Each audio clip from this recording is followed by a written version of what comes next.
Un ejemplo de este beneficio mutuo de los hijos de las tinieblas, ¿no? O del mundo, los tenemos en la masonería, en las sociedades secretas. Mucho se habla sobre todo, bueno, últimamente, se habla de masonería, de los Illuminati, cuántas cosas hay. Hay hasta films, qué sé yo, bueno, hay de todo. Desde fantasía y mucha fantasía, hasta despistes provocados. No quieren que se sepan cómo es la cosa y te mandan por otro lado. Bueno, al preparar esto que quería, esta homilía, digamos, esto que estoy ahora hablando, me preguntaba, digo, ¿cómo condensar toda una larga historia y extendida trama de lo que son estas sociedades secretas? Y sobre todo los Illuminati que tanto se habla. Bueno, voy a intentar hacerlo. Sé que hay que empezar por el fundador de la Orden de los Illuminati. ¿Y quién es este fundador? Bueno, era un profesor de Derecho bávaro, de Bavaria, cuando estaba dividida Alemania, ¿no? No eran distintos príncipes electores y demás, no era un solo Estado. Bueno, él había sido formado por los jesuitas. Cuando el Papa Clemente XIV suprime la orden de los jesuitas, entonces este señor, que se llama Adam Weishaupt, creo que así se pronuncia, a quien se le atribuye además la base del ideario de la Revolución Francesa, se hace cargo de la cátedra de Derecho Canónico, que hasta entonces era exclusiva de los sacerdotes jesuitas. Era el año 1776, cuando, con alumnos suyos, funda la Orden der Illuminaten, la Orden de los Iluminados, una logia secreta que luego se unió con logias masonas, también de poco tiempo anteriores a la suya. La fecha que se da como inicio, ahí está, ¿no? Bueno, ¿qué se proponían?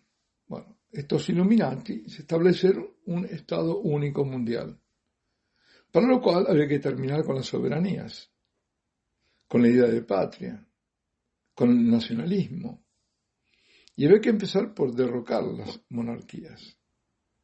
El otro enemigo a derrocar era el cristianismo, y en particular la Iglesia Católica. O sea, que estos tenían como principales enemigos la Iglesia y la monarquía.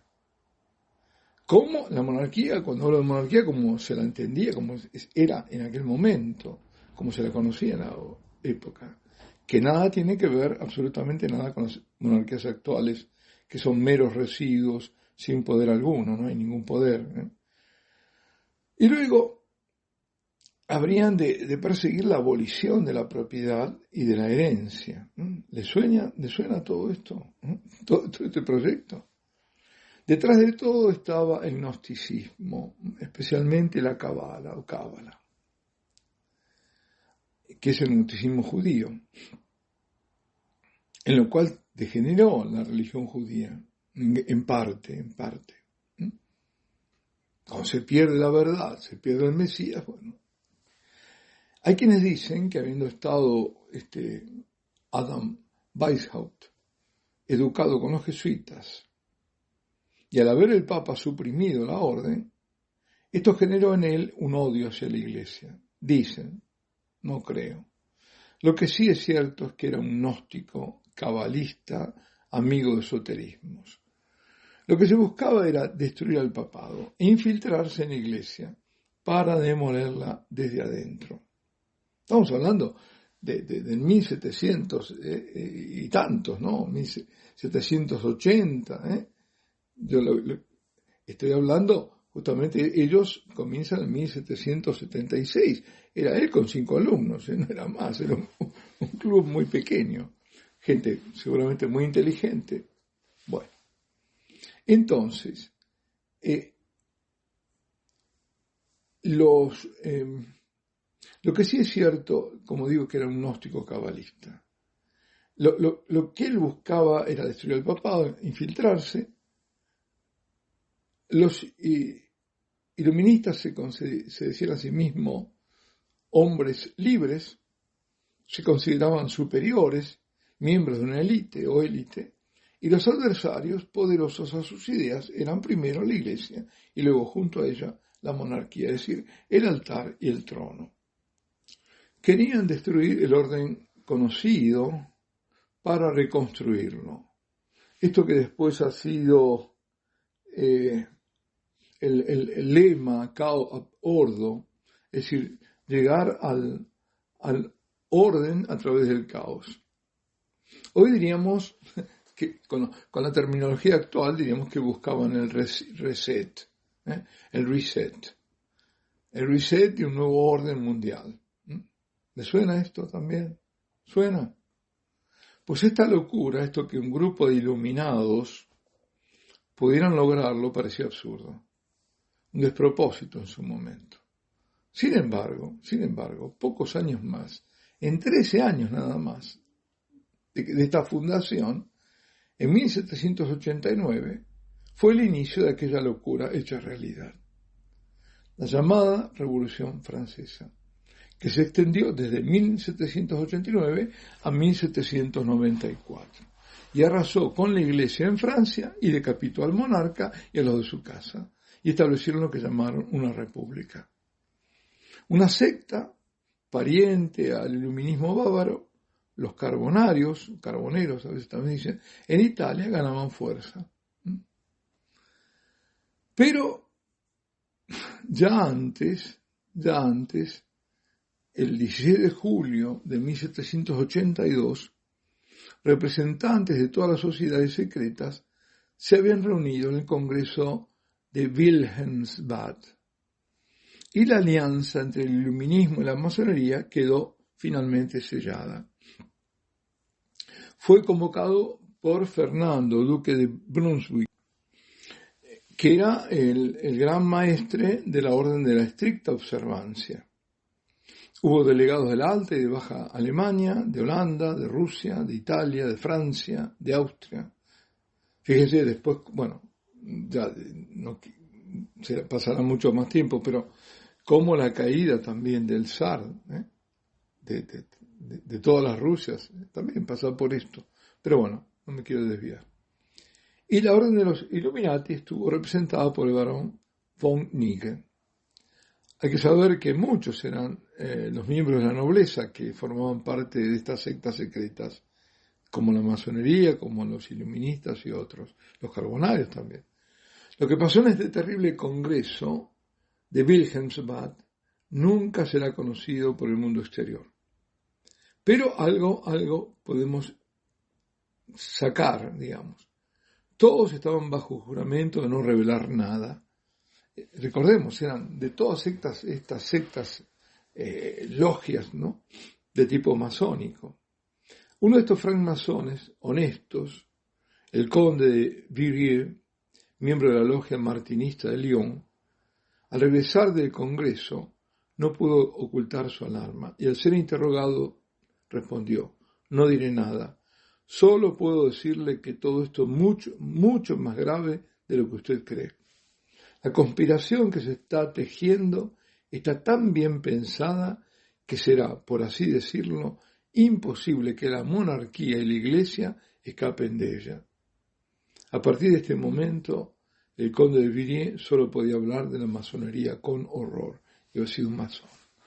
Pero surge la pregunta: ¿cómo hizo este genio maléfico de Weishaupt para, partiendo de una especie de club, de pequeña logia, influenciar de tal modo los acontecimientos como para que en una nación, Francia, nada menos que Francia, se diera vuelta al orden de tal manera?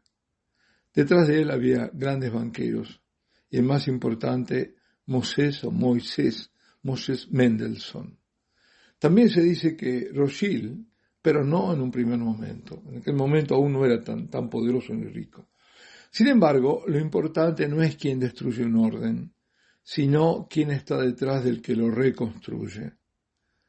Mayer Rothschild dijo: dame el control sobre la moneda de una nación y no me importa quién haga las leyes. Algunos abandonaron las sectas, viene la persecución de algunos monarcas como el príncipe elector de Baviera que los persigue. En tanto, iluministas, masones y otros sectarios se van infiltrando en la línea de poder y de comunicación, ¿no? También, por ejemplo, para dar un ejemplo de lo que era el momento, estaban a cargo de todas las oficinas de correo, prácticamente las tenían ellos, así que sabían todo, podían abrir la correspondencia. Entre estas poderosas, hoy no podemos hacer lo mismo, no están en la oficina de correo, están en los sistemas, están en todas estas plataformas, entonces saben lo que hablamos. Es que nada nuevo, hay nuevas las tecnologías, pero son los mismos. Y entre estas poderosas sectas estaban los llamados hermanos asiáticos. Los asiáticos vinculaban el hermetismo de Hermes Trismegisto, ¿no? Todo esoterismo, el gnosticismo, el rosacrucismo, los rosacruces, la masonería templaria, el ocultismo cabalístico judío, el franco sabático y los Illuminati, todo junto. Bueno, si hago esta suerte de repaso a los altos, es para ver que todo lo que vivimos viene siendo gestado desde hace muchísimo tiempo, desde hace siglos. Y personajes, y fechas, y circunstancias no son más que parte del misterio de iniquidad que se opuso a Jesucristo en sus días sobre la tierra, que fue lo que llamó San Juan en el Apocalipsis la sinagoga de Satanás. Él dice la sinagoga de Satanás, de aquellos que se llaman judíos pero que no lo son. La mención está en los capítulos 2 y 3 del Apocalipsis, los que quieran buscarlo. Bueno, los Illuminati bávaros se originaron durante una época influenciada por el conocimiento científico que viene de la observación, de la experimentación. Y comenzaba a no ser aceptada la fe y la revelación provenía para ellos de la mente, de la razón. No había nada más arriba de la razón. Pobrecitos, ¿no? De ella se creía conocer de la razón los arcanos del universo, que se podían llegar a conocer. A esa época se le llamó el siglo de las luces.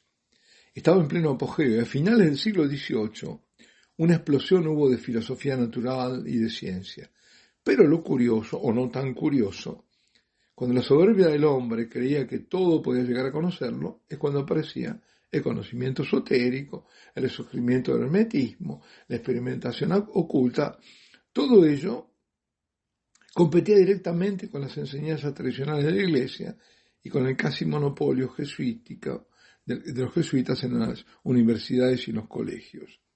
Hoy, ¿qué diríamos? Bueno, hoy está toda esa masonería luciferiana. Es lo mismo. Bueno, es de aquel monstruo iluminista, esotérico, masón, donde nacerán el escepticismo, el racionalismo, el ateísmo, el liberalismo, el humanismo, el modernismo, el comunismo, el nihilismo y también el anarquismo.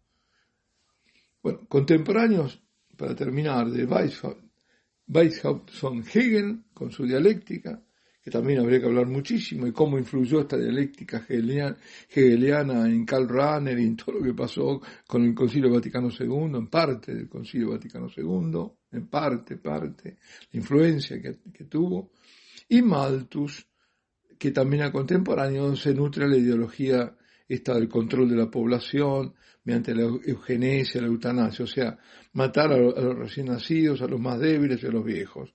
Bueno, aquí tenemos un cuadro de por qué estamos donde estamos y qué tenemos que hacer. Combatir, es una guerra espiritual, esto es lo que yo quiero decir. Y al misterio de iniquidad se opone al misterio de la encarnación. Es Cristo, Dios que se ha hecho hombre y que ha vencido todo este mal. Y nosotros tenemos que vencerlo junto a María, tomados de la mano de María. Alabado sea Jesucristo y Ave María Purísima.